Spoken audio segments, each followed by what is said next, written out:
Assalamualaikum warahmatullahi wabarakatuh. Sampai berjumpa kembali di channel saya, Saiful Anam Partner.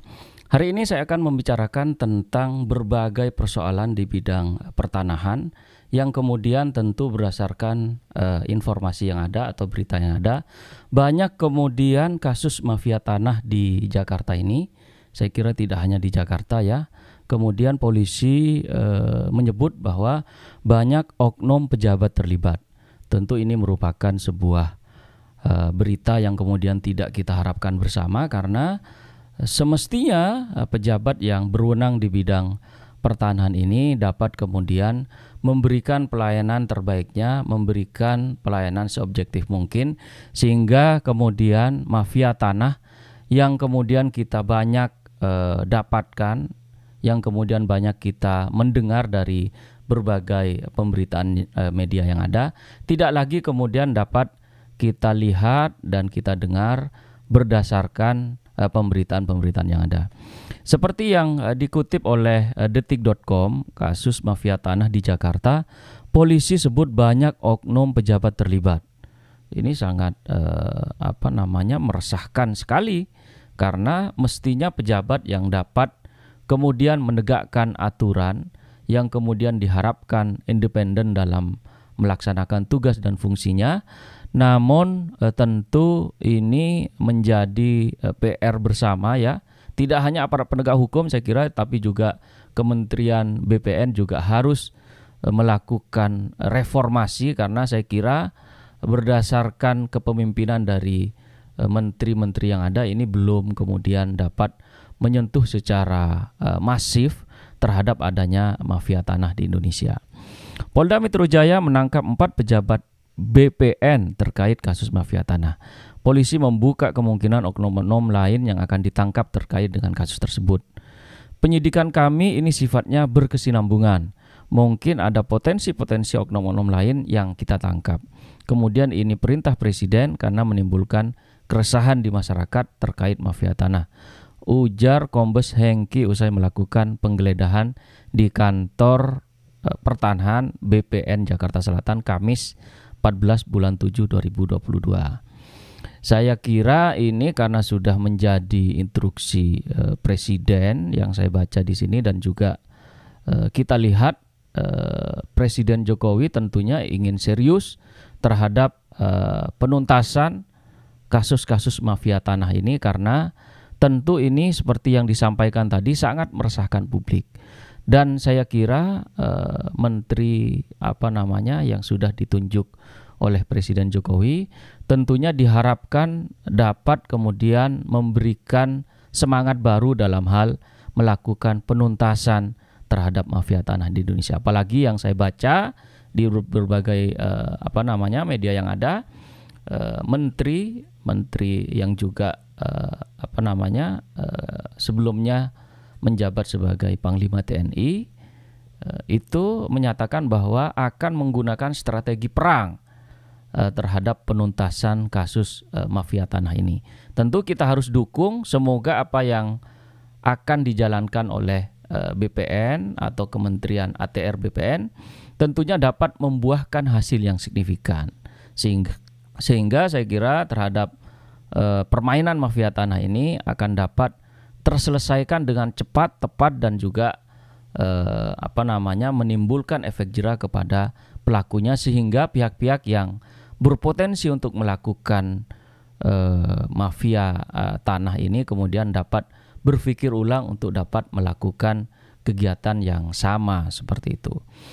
Hengki menegaskan pihaknya berkomitmen memberantas mafia tanah yang meresahkan. Polisi akan mengusut tuntas kasus mafia tanah yang melibatkan pejabat BPN ini. Ya tentu ya ini karena seharusnya memang pejabat dapat diberikan kepercayaan oleh publik, dapat mengemban amanahnya sesuai dengan sumpah dan janji jabatannya. Tidak kemudian menyalahgunakan jabatannya dengan kemudian melakukan persekongkolan dengan pihak-pihak yang kemudian dapat dikatakan sebagai mafia tanah tadi.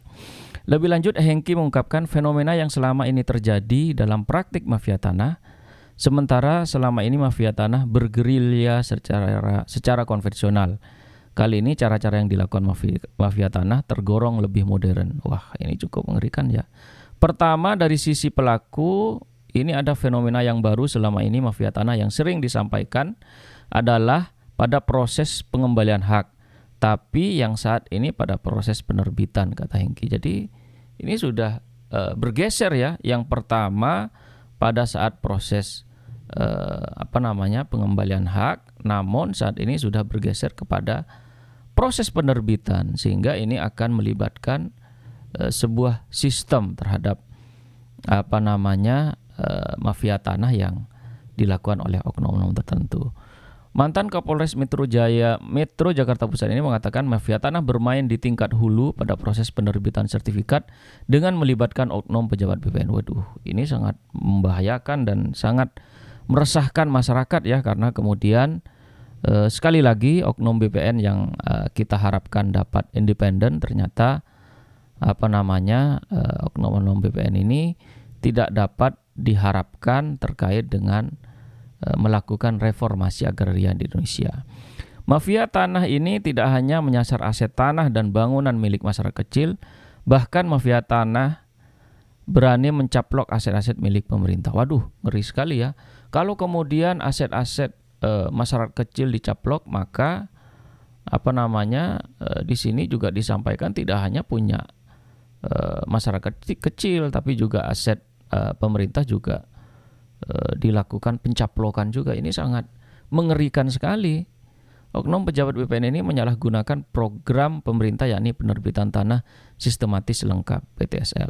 Lalu dari sisi korban ini, ternyata korbannya mulai dari pemerintah sampai dengan masyarakat biasa yang seharusnya program PTSL ini membantu masyarakat, ternyata dihambat oleh oknum-oknum ini.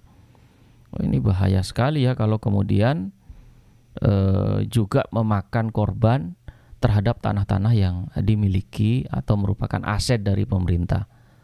Saya kira tidak hanya pemerintah ya, juga masyarakat kecil dan juga pihak-pihak lainnya juga harus berhati-hati kalau kemudian akan melakukan pengurusan tanah.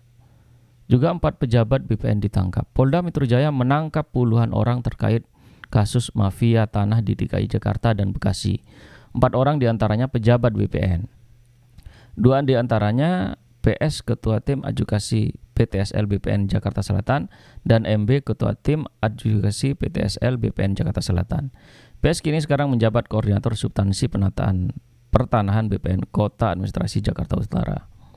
Untuk saat ini sudah ada 4 pejabat ASN BPN di wilayah Jakarta dan Bekasi yang sudah kami tangkap dan tetapkan sebagai tersangka, ujar Direktur Reskrimum Polda Metro Jaya Kombes Hengki Haryadi saat dikonfirmasi oleh wartawan Rabu 13 bulan 7 2022.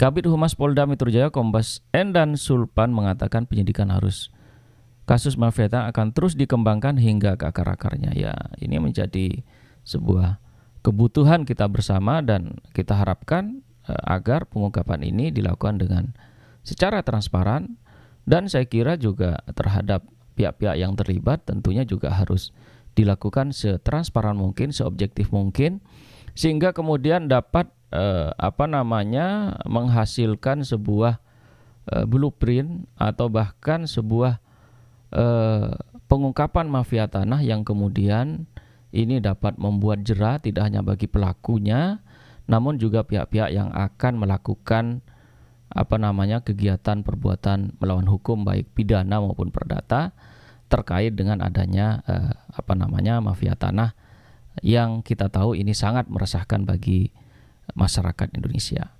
Mungkin ini yang dapat saya sampaikan, kurang lebihnya mohon maaf. Saya ucapkan terima kasih. Assalamualaikum warahmatullahi wabarakatuh.